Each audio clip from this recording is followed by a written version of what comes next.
Brent's Burgers. Alright, we're at Burger Review Who Knows What. I am in Thunder Bay. This is my second last Thunder Bay date for this tour. I do one more show tomorrow in Thunder Bay. I meet in the morning with Gavin Shields to go for a run. That should be painful. He's very good at hills, and we're going up a mountain, apparently. I decided I didn't want to spend 300 bones on the Hilton or something like that. So I'm going to some sketchy Econo Lodge. We'll see how that goes.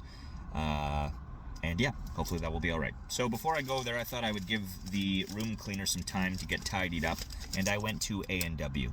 This is my first A&W review for the tour. I like A&W. In terms of fast food, like taste-wise, it's up there. It's grossly overpriced. It's probably the worst value out of all fast food places. So I don't go there all that often, but when I do, it's a Papa Burger with no onions. That's what I've got here from the Thunder Bay one. Can take a little quick look at that there. Let's see the assembly. So, I mean, one thing with A&W, they do tend to be a little sloppy with condiment placement. It just sort of happens that way. But what I do like about them is they tend to include a fair amount of condiments. Now, let's see. We have some mayonnaise on the top. Mustard ketchup on the bottom. I don't know what is with people. I'm sorry. The hotel thing has me fired up. It's my own fault, folks. Let's give this a bite. We'll give it a rating. Typically, most often, I would say A&W hovers somewhere probably around... It's higher than McDonald's for sure, taste-wise. I would say it is around a 6 normally. It's pretty good.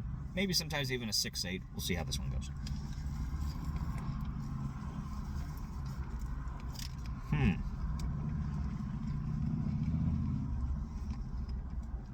I will say this.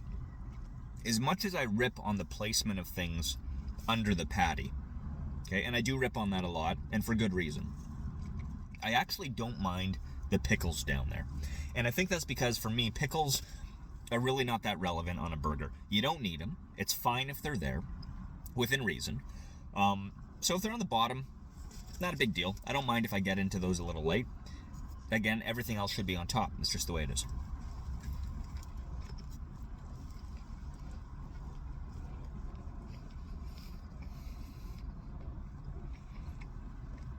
Okay, so a few things. They're pinch heavy on the mustard at this particular location. It's fine. It's not a big deal. The one risk you run with A&W, because they do tend to taste better than the other burgers in my opinion. On occasion, they can be overly seasoned and be very, very salty. In this case, they seem to have been moderate with the sodium, which I appreciate, as it's my heart.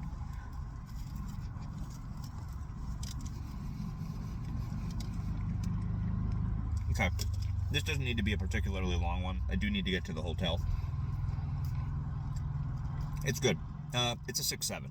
6.7 burger. Solid. A&W in Thunder Bay beside Guac Mexi Grill, First Choice Hair Cutters, and Town Place Suites by Marriott, which is... It looks like it would be a nicer place to stay, but also way more expensive. Anywho, I'll be at you with at least one or two more before the tour is done. Oh, we almost did 5 minutes on the dot. See you later.